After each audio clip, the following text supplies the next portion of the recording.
Hey everyone, my name is Mikey Rogers and I'm a vlogger based out of San Diego, California, and I'm also a second-time homeowner with a little bit of tea to spill. So grab a drink and let's get into it.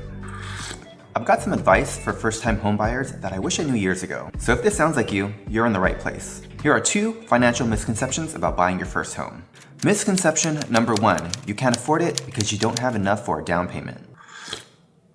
The first thing about being a first-time homebuyer is smaller down payments are actually really common. I always assumed that I needed so much cash to buy my first home, and it just seemed so impossible. After doing some research, which, by the way, I'm going to leave some links down below, so make sure to check the description box, I found programs like FHA, which stands for Federal Housing Administration, that only require 3.5% down for first-time homebuyers. So let's take a look at my first home as an example. It was a condo in Mission Hills, San Diego. My purchase price for the condo was $680,000. That's just under $24,000 for a 3.5% down payment versus $136,000 that I thought was needed for a 20% down. So doesn't 3.5% down sound less scary? So I mentioned earlier that I'm a second-time homeowner, and that's because I was able to sell my condo, use all that equity that I gained, and buy my dream house. So here I am, sitting in my forever home, and it's something I really never thought would be possible. And I say forever home, but you never know.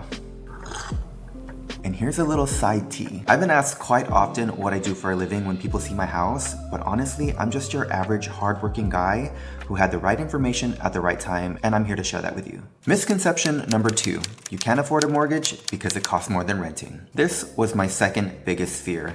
The thought of paying about $1,000 more than I was in rent seemed a little bit out of reach for me.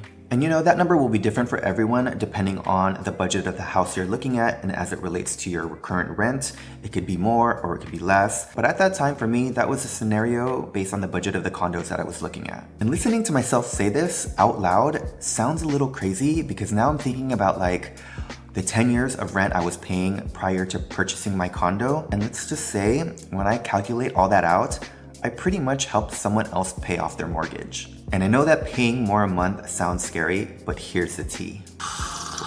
I basically just looked at my budgeting and cut out anything that I could. I went out less, stopped buying coffee every day, didn't travel as often, cooked more at home, and I chilled out on my online orders. And with those savings, I pretended that my rent was $1,000 more. So I took that $1,000, put it in the bank, pretending like I had this mortgage, and honestly guys, it didn't even faze me. Now I know it sounds like I gave up on a lot of things. That was a small sacrifice to pay in order to buy my first house. And looking back, it was a blessing in disguise because I was able to turn those not so great spending habits into better ones. So with all that said and done, this was a test for myself just to see if I could afford a mortgage based on the condos that I was looking at. But here's where the real tea comes in. Are you ready for it? Owning a home has many tax benefits. Let me say that again. Owning a home has many tax benefits. And you'll have to do your own research for your own state's laws, but I'm gonna leave some links down below to help. But basically in California, you're able to write a certain percentage off of your mortgage interest as well as your property taxes. So essentially for me, paying that extra $1,000 a month in order to own my first home, I ended up getting a lot of that back. And I'm no tax professional, but I do believe that these tax shelters were put in place for a reason. And not a lot of people are really aware of that. So given the tea you've heard in this video, doesn't buying your first home sound more attainable? And even better, doesn't the thought of no longer paying someone else's mortgage sound so good? Like you're basically paying yourself now.